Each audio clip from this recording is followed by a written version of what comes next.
Hey, you're back! Great! Now, you've probably forgotten all about part 1, so let's do a quick recap. Our culture is based on agile principles.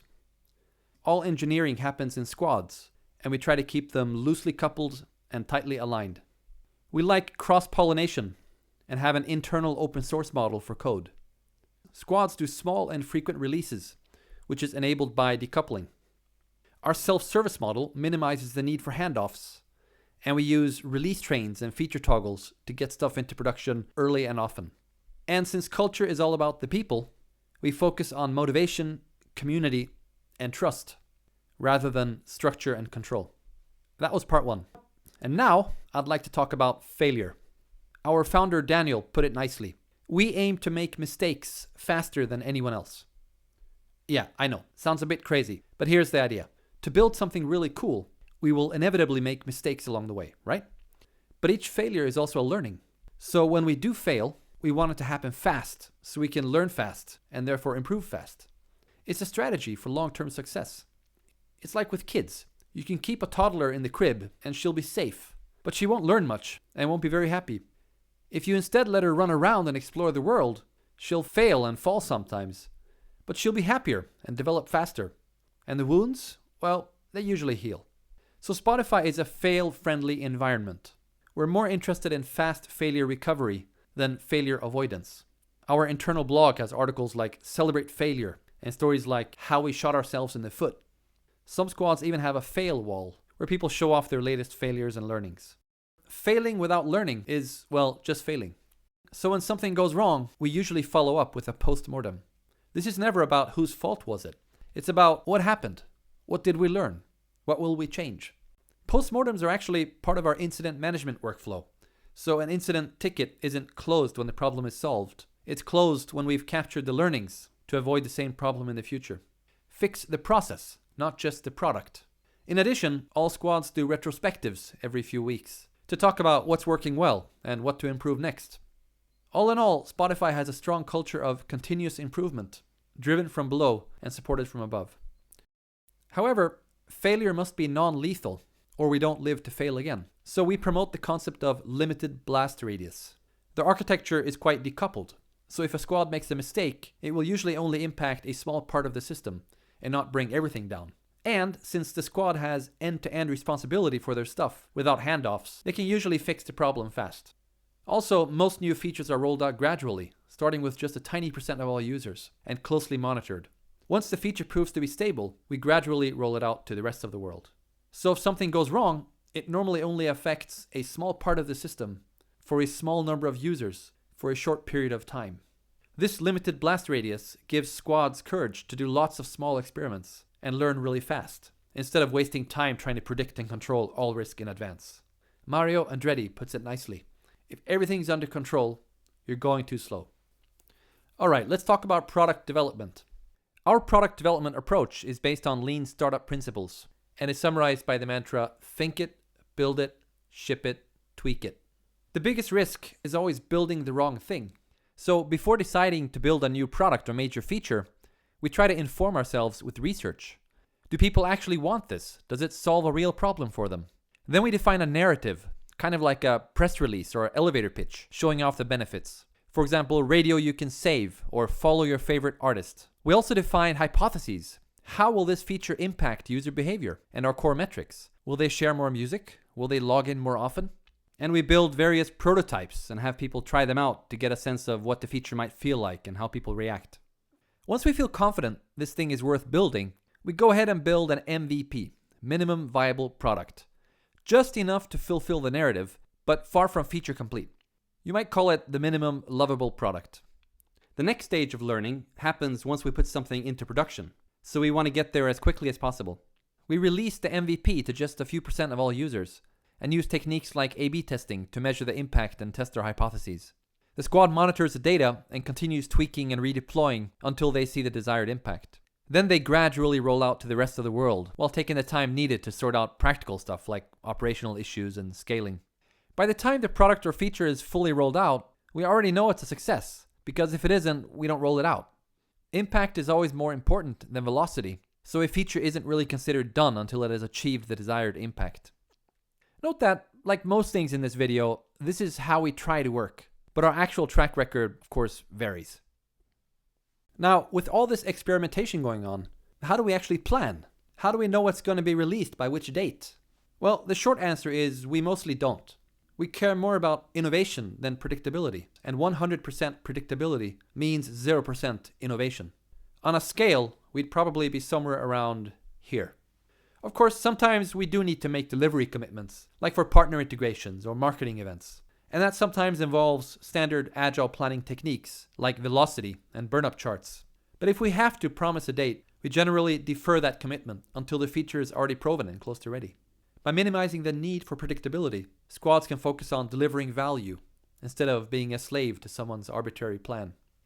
One product owner said, "I think of my squad as a group of volunteers that are here to work on something they are super passionate about."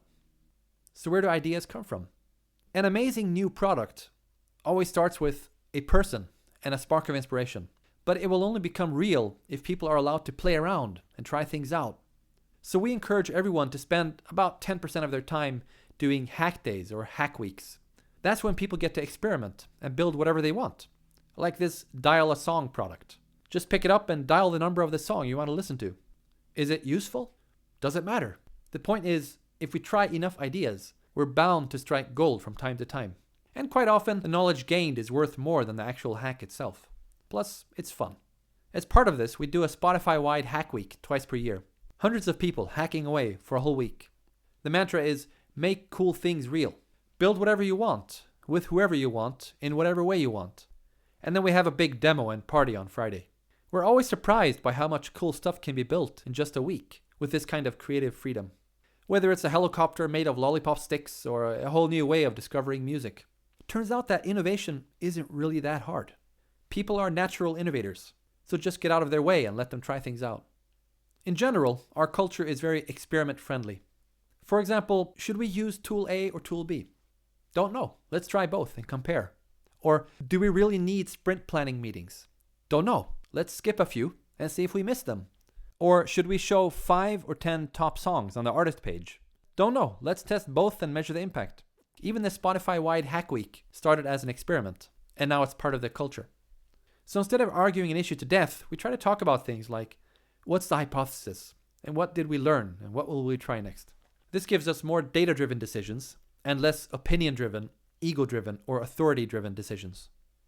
Although we are happy to experiment and try different ways of doing things, our culture is very waste-repellent. People will quickly stop doing anything that doesn't add value. If it works, keep it. Otherwise, dump it. For example, some things that work for us so far are retrospectives, daily stand-ups, Google Docs, Git, and Guild on conferences. And some things that don't work for us are time reports, handoffs, separate test teams or test phases, and task estimates. We mostly just don't do these things. We're also strongly allergic to useless meetings and anything remotely near corporate BS. One common source of waste is what we call big projects. Basically anything that requires a lot of squads to work tightly coordinated for many months. Big project means big risk, so we are organized to minimize the need, and instead try hard to break projects into a series of smaller efforts. Sometimes, however, there is a good reason to do a big project, and the potential benefits outweigh the risks. And in those cases, we've found some practices to be essential. Visualize progress using various combinations of physical and electronic boards. Do a daily sync meeting where all squads involved meet up to resolve dependencies.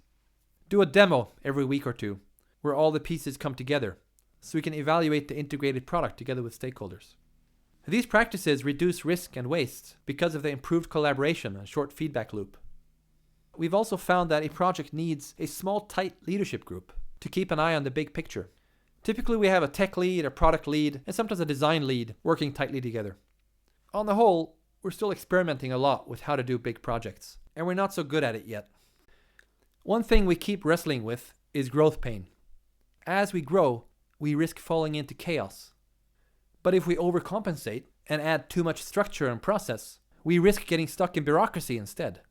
And that's even worse. So the key question is really, what is the minimum viable bureaucracy? The least amount of structure and process we can get away with to avoid total chaos. Both sides cause waste, but in different ways. So the waste repellent culture and agile mindset helps us stay balanced. The key thing about reducing waste is to visualize it and talk about it often. So in addition to retrospectives and postmortems, many squads and tribes have big visible improvement boards that show things like what's blocking us and what are we doing about it. We also like to talk about definition of awesome. For example, awesome for this squad means things like really finishing stuff, easily ramping up new team members, and no recurring tasks or bugs. And our definition of awesome architecture includes, I can build, test, and ship my feature within a week. I use data to learn from it, and my improved version is live in week 2. Keep in mind though, awesome is a direction, not a place. So it doesn't even have to be realistic. But if we can agree on what awesome would look like, it helps focus our improvement efforts and track progress. Here's an example of an improvement tracking board inspired by a lean technique called Toyota Kata. Top left shows what is the current situation.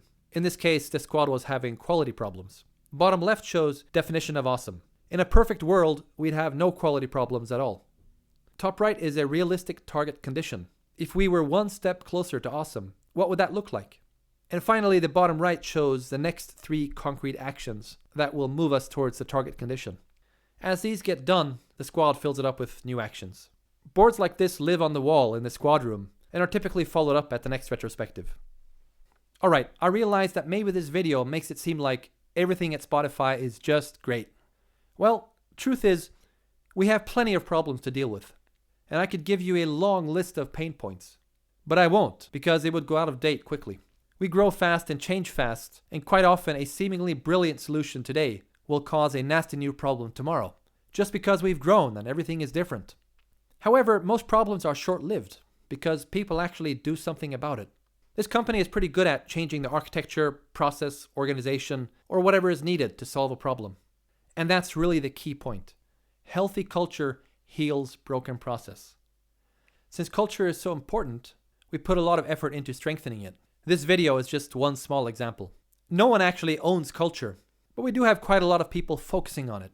Groups such as People Operations, and about 30 or so agile coaches spread across all squads. And we do boot camps where new hires form a temporary squad.